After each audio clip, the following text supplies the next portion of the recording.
warahmatullahi wabarakatuh. Sugeng enjing para rawuh ingkang kinurmatan. Sugeng rawuh wonten ing acara peragaan busana Jawa. Dinten menika SDN Karangtanjung badhe nampilaken maneka warna busana adat Jawa. Wiwit saking busana tradisional putra lan putri ingkang nemu makna, tata krama saha kaendah. Busana ingkang dipun agem boten namung nggambaraken kaendahan, nanging ugi ngandhut filosofi gesang, unggah-ungguh lan pakum.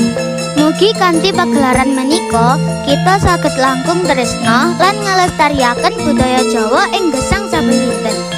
Mugi acara menika saged nambah rasa tresna kita dumateng budaya Jawa. Matur nuwun sanget dumateng panjenengan sedaya. Sugeng mirsani.